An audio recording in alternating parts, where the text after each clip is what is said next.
Buenos días a todos. Vamos hoy a iniciar nuestro programa de Instituciones Jurídicas Romanas 1, estudiando la unidad 1 del programa correspondiente a la persona en el derecho romano. Ya ustedes tienen en su módulo 7 un material preliminar sobre el tema de la persona en el derecho romano. Es un tema muy interesante porque abordamos por primera vez el estudio de las instituciones particulares del derecho romano, comenzando en base a la clasificación establecida por el jurista Gallo hace miles de años para el estudio del derecho. El jurista Gallo establece primero como condición necesaria para los estudiantes de derecho comenzar con el estudio de la persona. El orden gallano, vamos a decirlo así, refiere personas, cosas, acciones, en ese orden, y después contratos, ¿no? Y es la manera como a lo largo de toda la historia pues, de los estudios de derecho se ha ordenado el estudio de la carrera de derecho.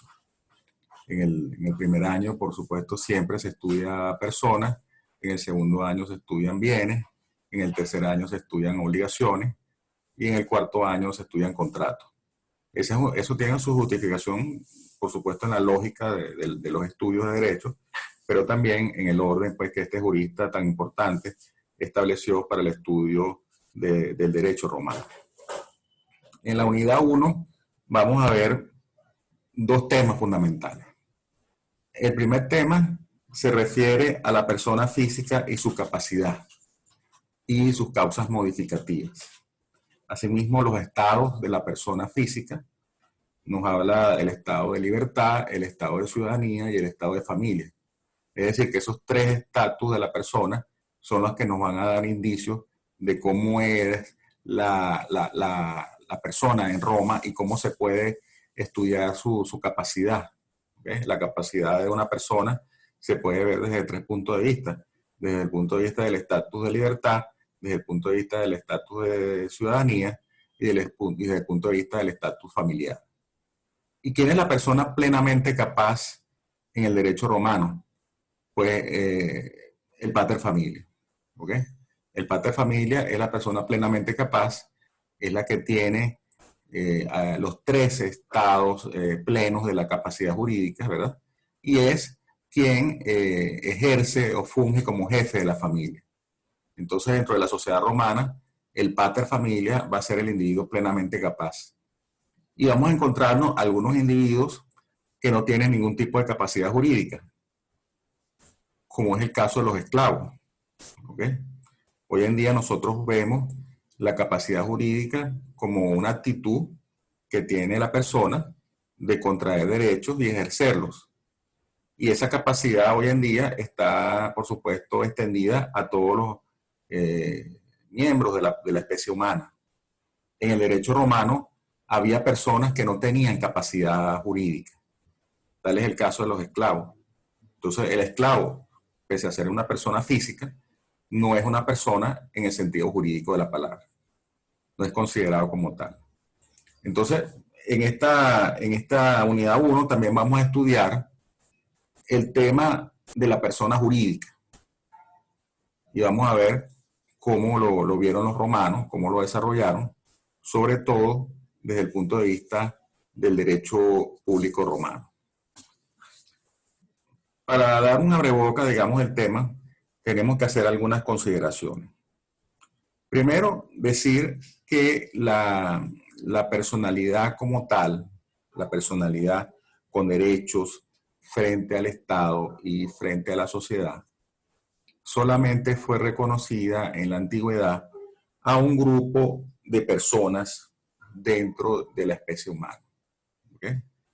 Es decir, dentro de las personas físicas, solamente a un grupo de esas personas, vamos a decir mayoritario, ¿verdad? Le fue concedido ese carácter de persona desde el punto de vista jurídico. Y, como lo dije anteriormente, con excepción de los esclavos, todas las personas tenían derechos en cuanto a la capacidad jurídica. Pero no todas las personas en el derecho romano tienen la misma capacidad jurídica. O sea, hoy en día podemos decir, cuando una persona arriba a la mayoría de edad, esa persona puede ejercer plenamente todos sus derechos civiles y políticos, salvo las limitaciones que están contempladas en las leyes. En el derecho romano no era así. Primero que en el derecho romano no hay una mayoría de edad como tal.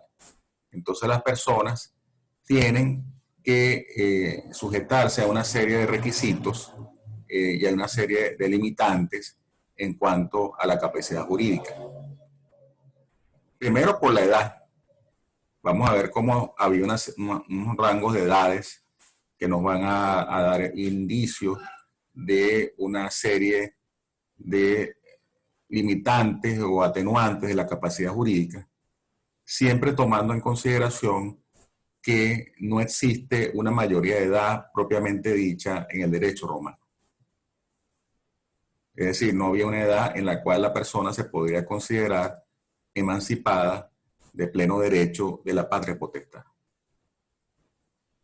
La persona puede estar sometida toda su vida prácticamente a la patria potestad y no importa la edad que tuviera. ¿Okay? Hoy en día una persona se emancipa de pleno derecho a los 18 años de la patria potestad. Y eso no sucedía en el derecho romano. Vamos a encontrarnos también una limitante muy importante que vamos a abordar en la clase del viernes, más un poco en profundidad, que tiene que ver con el sexo. Vamos a encontrarnos una gran diferencia pues, entre el tratamiento que se le da al hombre y a la mujer en el derecho romano, y que la mujer está relegada a un plano distinto al hombre. No me gusta decir un plano de inferioridad. Vamos a decirlo que era un plano distinto. Y la mujer, por supuesto, estaba limitada ciertamente en el campo tanto del derecho público como del derecho privado.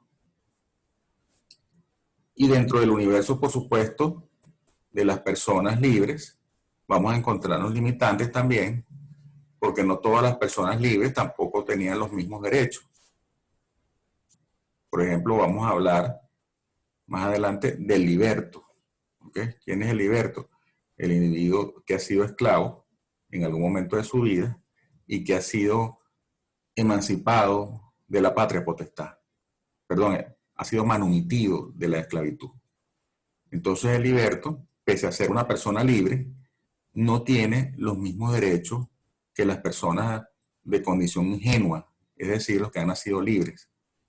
Porque el liberto no tiene lo que llamaban los romanos el ius honorum, es decir, el derecho de postularse para cargos públicos.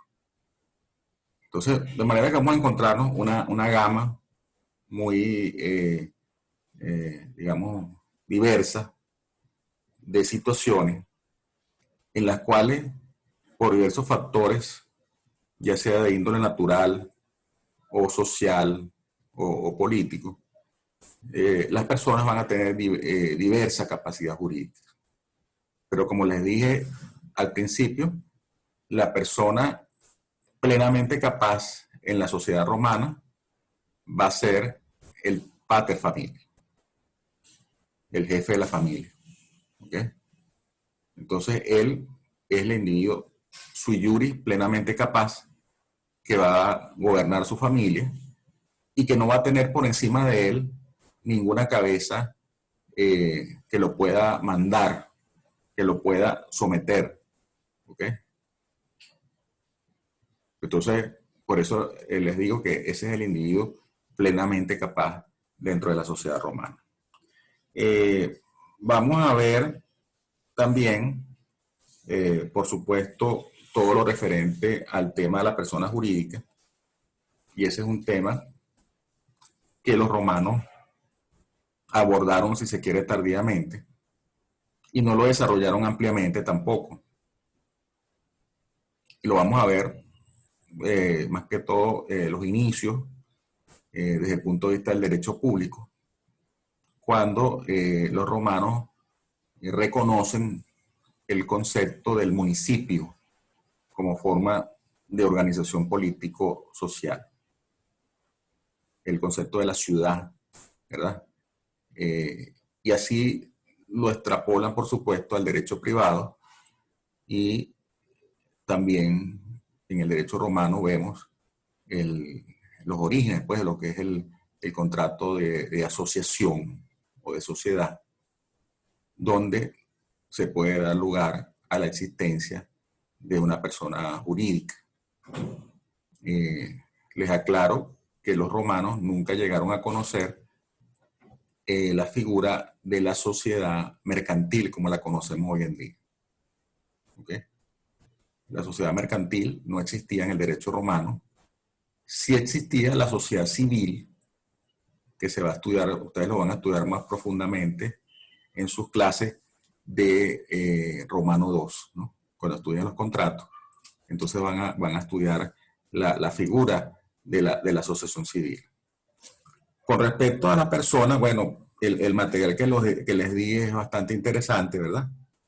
Entonces ahí nos habla que la persona, pues, el concepto de persona viene del teatro, o la etimología de la palabra viene del teatro romano, y cuando se hace referencia a la máscara que usaban los actores en el teatro, una máscara que ayudaba para proteger su individualidad, su anonimato, y a la vez para proyectar la voz dentro del escenario. ¿Por qué ellos protegían su persona? Bueno, porque en esa época ser actor o actriz de teatro pues era algo como infamante, ¿no? Era una condición, digamos, que no era bien vista en esa época. Sin embargo, se hacía. Entonces los actores cubrían su cara con una máscara, y a la vez eso le ayudaba para proyectar la voz en la sociedad, perdón, en el teatro. Entonces, ese concepto, esa etimología del personaje, ¿verdad? De la máscara, se extrapola al derecho, y entonces viene ese concepto jurídico de persona, y que nos dice aquí el material que yo les di, que por hombre se entiende la unidad biológica psicofísica, una mente racional contenida en el cuerpo, en un cuerpo, y es un vocablo comprensivo tanto del varón como de la mujer. Pero aquí cita a Gallo, el jurista que les mencioné anteriormente, y esa cita que establece el material del libro que yo les recomendé está contenida en el digesto. ¿Okay? Cuando usted vea la letra D y seguía el nombre del jurista, entonces quiere decir que es una cita emanada del digesto. Recuerden que el digesto fue una colección de dictámenes u opiniones jurídicas que fue mandada a hacer por el emperador Justiniano. Y entonces ahí se comprendió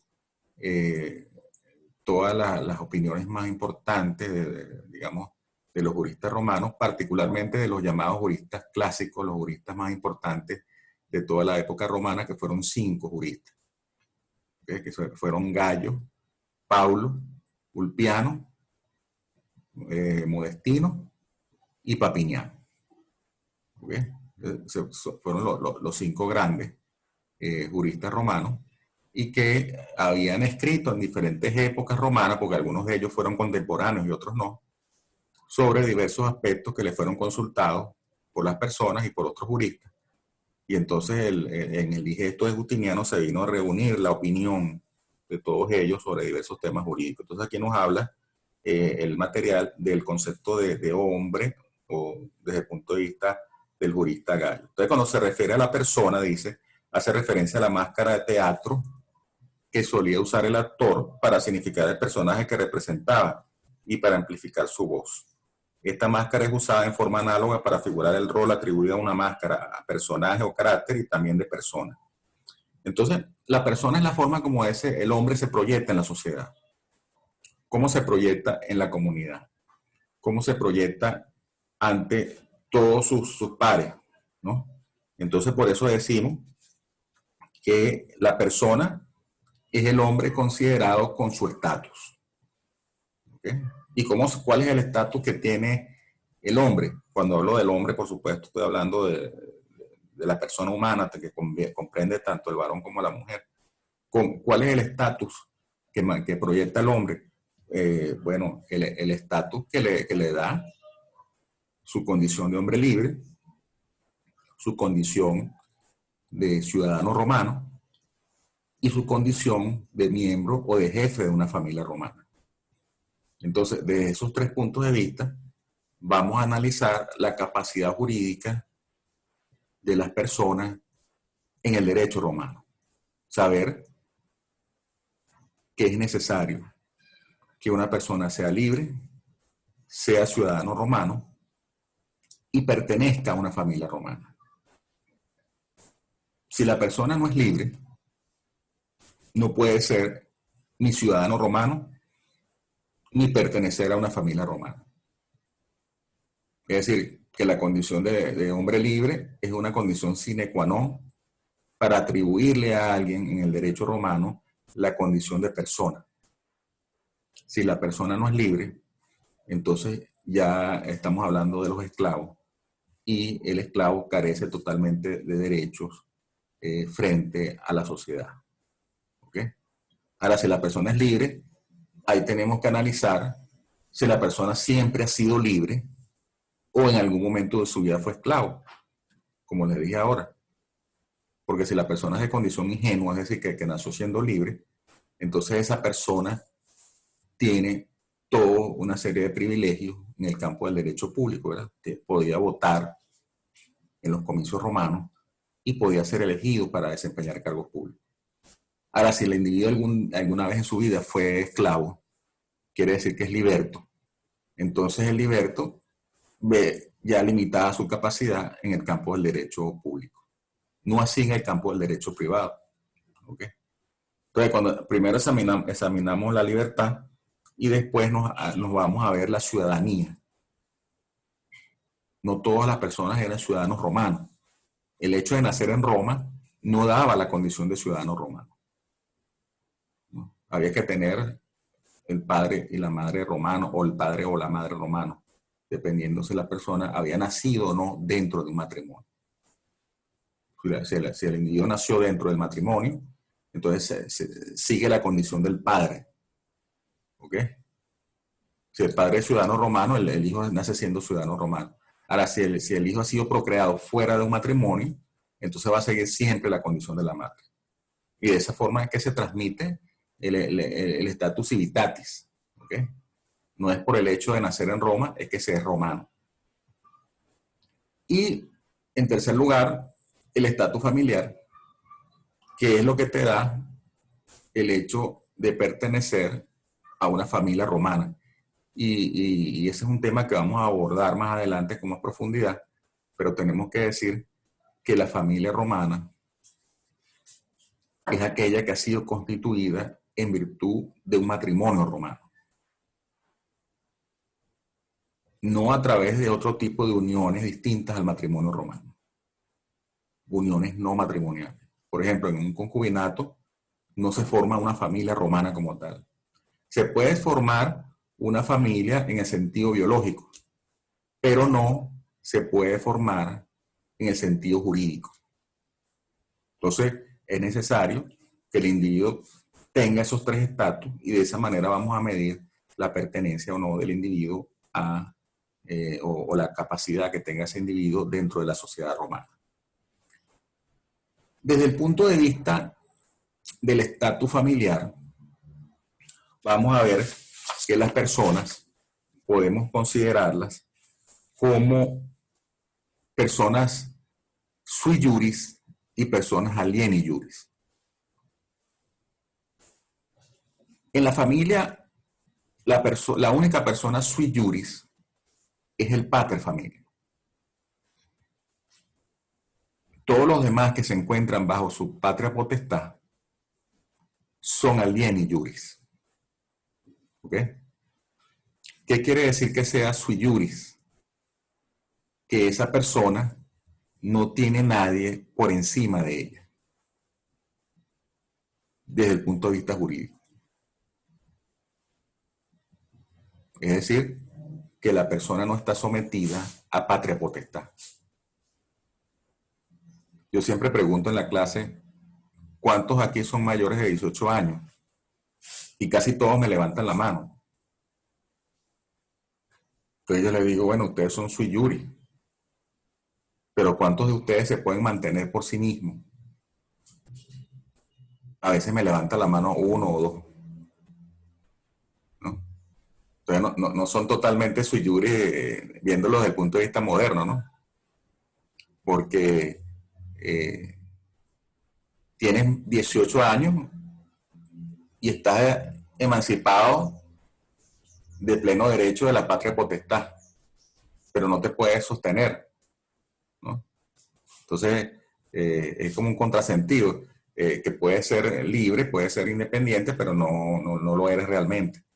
Pero cuando hablo de esta independencia, de esta libertad o esta, digamos, autodeterminación en el derecho romano, quiere decir que el individuo que es sui juris no está sometido a patria potestad.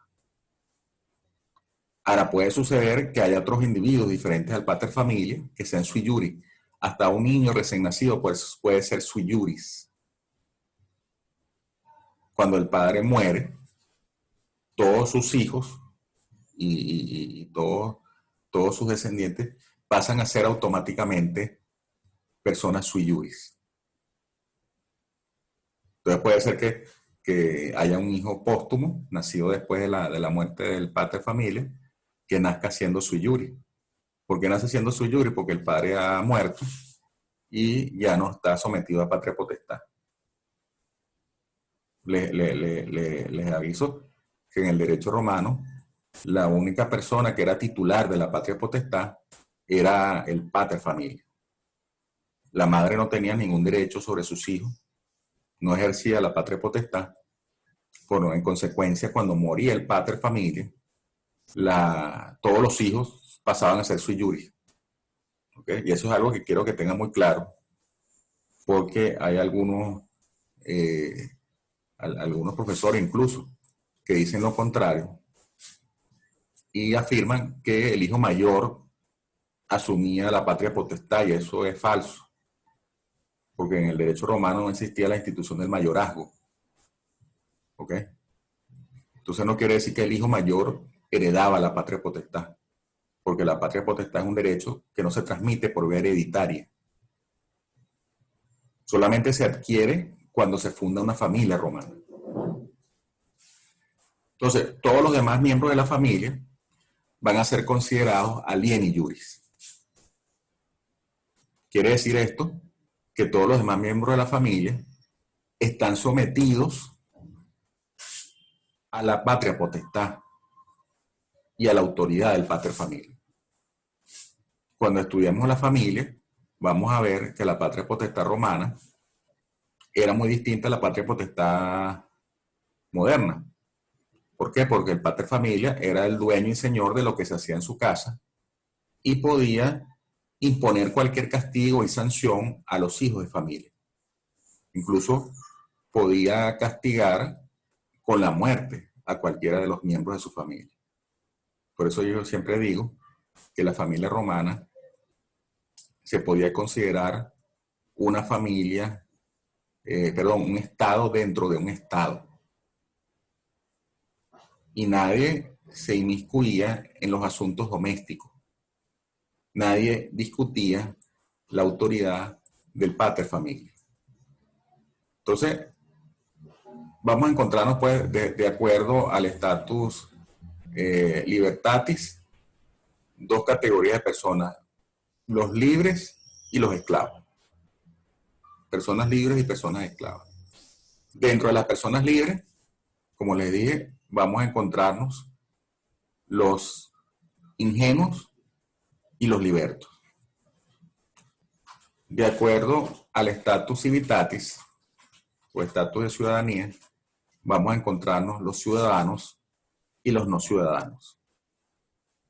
Y de acuerdo al estatus familiar, vamos a encontrarnos las personas sui juris y las personas alieni juris.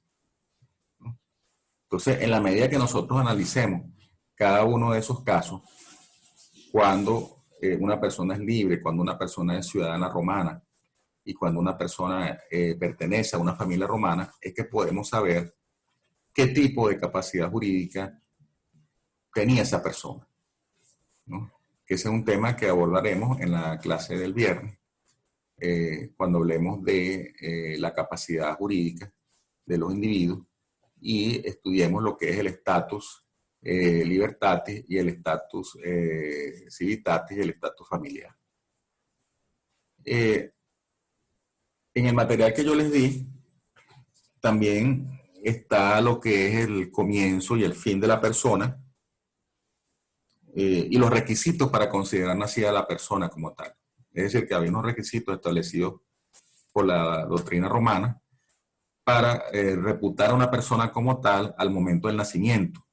Entonces ellos pedían 3 requisitos. Primero, la separación del claustro materno, es decir, el parto. En segundo lugar, determinar que el niño o niña nació efectivamente con vida. O al contrario, si nació muerto. Entonces, en este caso, había que establecer si el niño había nacido con vida. ¿Y cómo lo probaban los romanos? Bueno, unos decían que era a través de la prueba del grito. Cuando el niño gritaba en el momento del nacimiento, se consideraba que él había nacido con vida. Y otros decían que era con cualquier signo de viabilidad que tuviera, de vitalidad, ¿no? Que se pudiera determinar. Y esa fue la tesis que se vino a aceptar en definitiva. Fue la tesis establecida por la escuela de los sabinianos. Entonces, esa fue la tesis también que adoptó el emperador Justiniano. Y un tercer requisito, bueno, que tenía que ver más que todo con la mitología, ¿verdad? Alguien me preguntó en el chat que cómo se llamaba la loba que amamantó a Rómulo y Remo. Bueno, que si se llamaba Luperca o si tenía otro nombre. Eso es algo realmente intrascendente, ¿no? Nosotros no estamos estudiando mitología, pero en dado caso, eso es un hecho que cae más en la leyenda que en la realidad, ¿no? O sea, cómo determinar cómo fue efectivamente ese suceso, ¿verdad?, de la fundación de Roma. Lo que sí tenemos alguna certeza por los historiadores es que la fundación de Roma se produjo en el 753 a.C.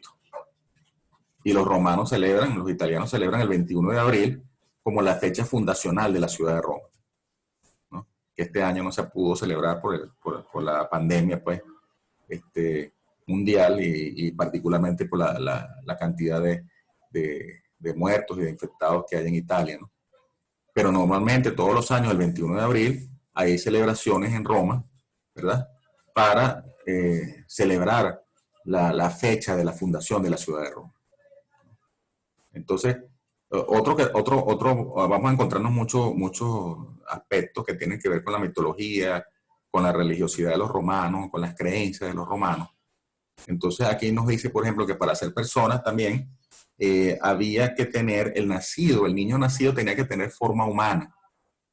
Es decir, que la mujer no haya procreado un monstruo o un prodigio de la naturaleza, ya que en dado caso no podría ser considerado como su hijo. ¿Okay? Entonces, esto nos indica que los romanos pensaban que una mujer podía dar a la luz a criaturas monstruosas o a seres prodigiosos, como semidioses o dioses, ¿no? Pero eso formaba parte de la mitología, de las creencias de los romanos, y que nosotros tenemos que entender para ubicarnos en el tiempo y en el espacio, ¿no? Recuerden que los romanos conocieron y adoraron muchas deidades, muchos dioses, ¿no? Ellos adoptaron los dioses del Olimpo griego y tenían además unas deidades propiamente romanas como tal, ¿no? El mismo pater familia dentro de la sociedad romana, al morir, era considerado como una suerte de semidios también y objeto de adoración dentro de la familia, así como todos los antepasados, ¿no? Entonces hay una serie de mitologías y de creencias que tenían los romanos. Bueno, estos 3 requisitos tenían que cumplirse para que se diera como tal, considerar a una persona como nacida. Eso lo tienen en el material. También nos habla de la extinción de la persona. Eso lo hablaremos un poquito más adelante, pero se los adelanté porque estaba ya aquí, y que tiene que ver con la muerte y todos los efectos jurídicos que traía la muerte en el derecho romano. Entonces, bueno, con estas palabras, porque no quiero abundarme, no quiero abundar pues, en ser demasiado extenso, les quería dar como una introducción a la materia. El viernes, bueno, yo espero que nos veamos en una clase virtual a las 10 de la mañana.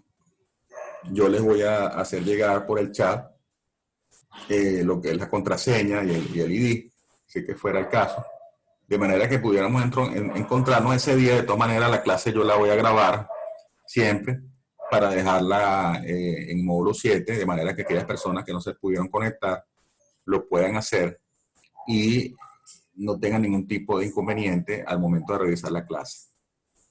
La idea que nos dieron a los profesores es que las clases no debían durar más de hora y media, ¿ok?